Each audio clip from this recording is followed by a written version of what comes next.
Мы не знаем точно, как выглядели дома, в которых жили средневековые горожане, но мы можем это предположить. Мы можем собрать общую картину из разных частей, из археологии, этнографии и изобразительных памятников. Давайте попробуем собрать предварительную картину на примере владельческого сруба ПС-5 городской усадьбы, вскрытой на Пятницком раскопе в городе Старая Русса. Главным образом давайте разберемся с этажностью владельческого сруба. В 2014-2015 годах Центром археологических исследований НУВГУ были исследованы 10 и 11 пласты, и из них выделен третий строительный ярус усадьбы Б с дендрохронологическими датировками 1370 и 1390 годы. Усадьба почти полностью попала в пределы раскопа. Примерно ее площадь составляет где-то 260 квадратных метров. Судя по коллекции находок и застройке, усадьба была богатой. Люди, проживавшие здесь, занимались разными ремеслами, главным из которых было солеварение. В этом видео поговорим о самом проблемном месте усадьбы, которым является владельческий сруб.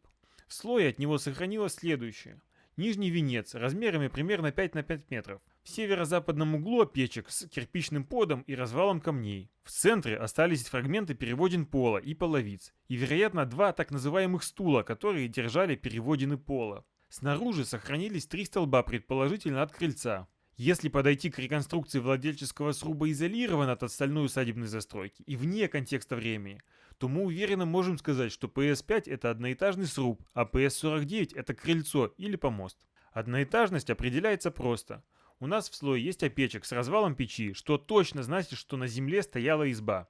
Изба это просто отапливаемая клеть. Могла ли быть над избой горница или холодная клеть или вторая изба?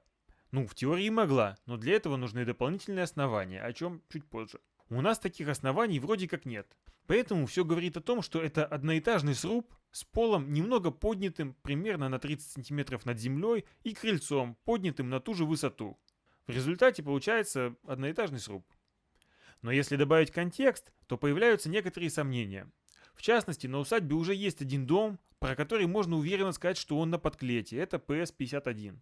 Это небольшой сруб южнее владельческого дома, возможно, принадлежал зависимому человеку, который трудился на солеварне для своего господина.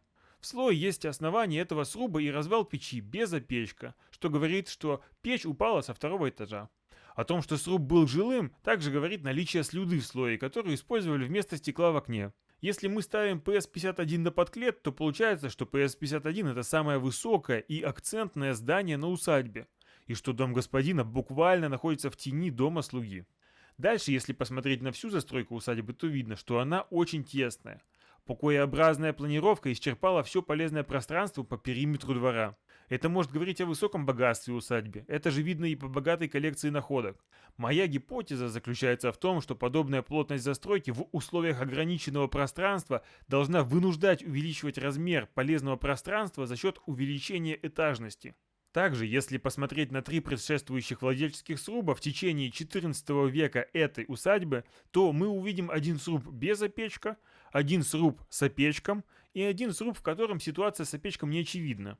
Так получается, что минимум один сруб был на подклете, а возможно и 2, а возможно и все, если, как мы увидим дальше, наличие опечка в слое не ограничивает этажность. В общем, вероятно, хозяева этой усадьбы уже строили дома на подклете. И спуск с подклета в таком случае, как мне кажется, это регресс, что не сочетается с увеличением богатства усадьбы за XIV век.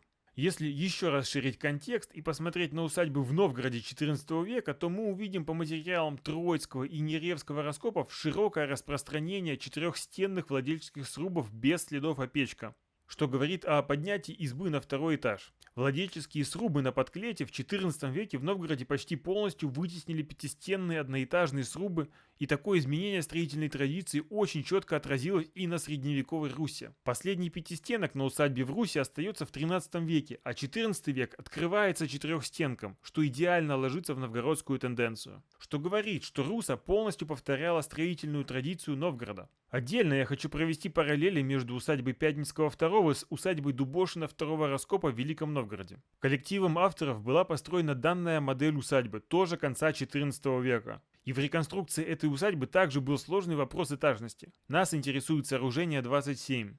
Это сруб с опечком в юго-западном углу и настилом пола. И как и в нашем случае, сразу хочется сказать, что это одноэтажный сруб. Но перпендикулярно южной стене сооружения 27 находится бревно, закрепленное двумя кольями, то есть оно лежит на оригинальном своем месте. И в этом бревне есть две ниши под тетивы лестницы. И судя по расположению мощения, это основание лестницы относится к сооружению 27. Это говорит о наличии второго этажа сруба, куда вела эта лестница. И здесь остается два варианта. Либо это двухэтажная изба, где оба этажа отапливались, либо над избой была холодная клеть, как это и предполагают авторы статьи. В любом случае, этот пример показывает, что наличие опечка в слое не может гарантированно исключать второго этажа.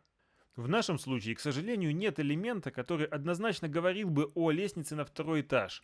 Но я считаю, что столбовая конструкция PS49 избыточно сложная для простой площадки, немного предподнятой над землей. Уж сильно мне хочется видеть в этой конструкции что-то большее. Однако сейчас я склоняюсь к тому, что одноэтажность все-таки более обоснована. Правда, я не исключаю полностью возможности второго этажа.